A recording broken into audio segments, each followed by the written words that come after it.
छठ पूजा की कहानी। भारत में सूर्य उपासना प्राचीन काल से होती आ रही है। सूर्य और इसकी उपासना की चर्चा विष्णु पुराण, भागवत पुराण, ब्रह्मवैवर्त पुराण आदि में विस्तार पूर्वक की गई है। मध्यकाल तक छठ सूर्योपासना के व्यवस्थित पर्व के रूप में प्रतिष्ठित हो गया, जो अभी तक चला आ रहा है।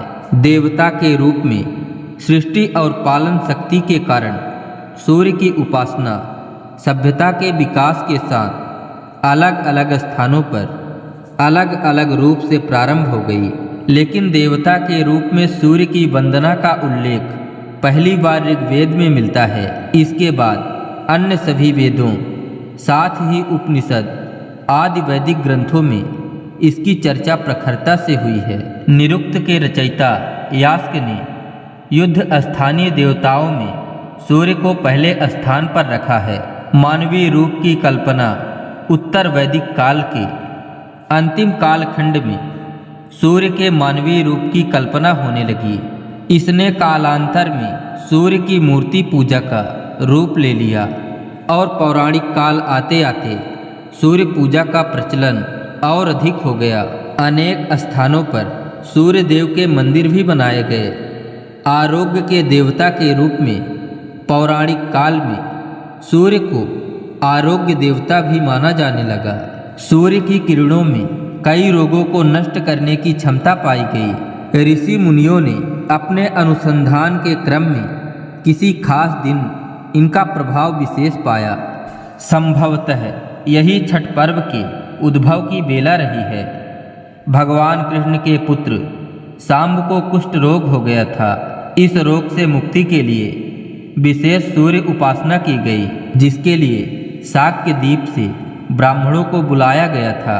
पौराणिक और लोक कथाएं छठ पूजा की परंपरा और उसके महत्व का प्रतिपादन करने वाली अनेक पौराणिक और लोक कथाएं प्रचलित हैं। रामायण से एक मान्यता के अनुसार लंका विजय के बाद राम राज्य की स्थापना के दिन कार्तिक शुक्ल षष्ठी को भगवान राम और माता सीता ने उपवास किया और सूर्य देव की आराधना की। सप्तमी को सूर्योदय के समय पुनः अनुष्ठान कर सूर्य देव से आशीर्वाद प्राप्त किया था।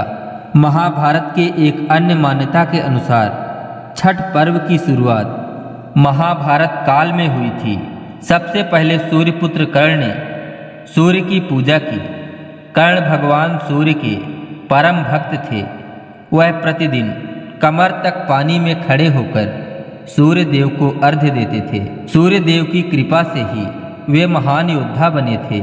आज भी छठ पर्व में अर्घ्य दान की यही पद्धति प्रचलित है। कुछ कथाओं में पांडवों की पत्नी द्रौपदी द्वारा भी सूर्य की पूजा करने का उल्लेख है।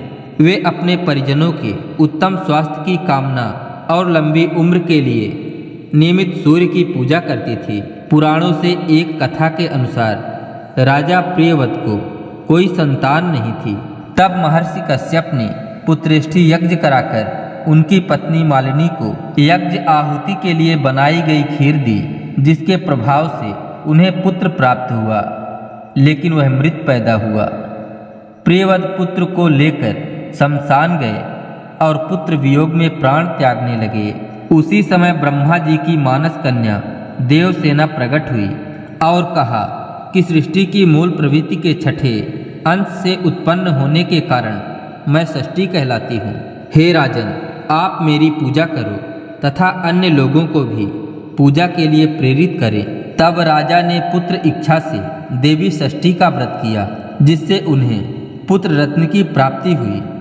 यह पूजा कार्तिक शुक्ल षष्ठी को हुई थी।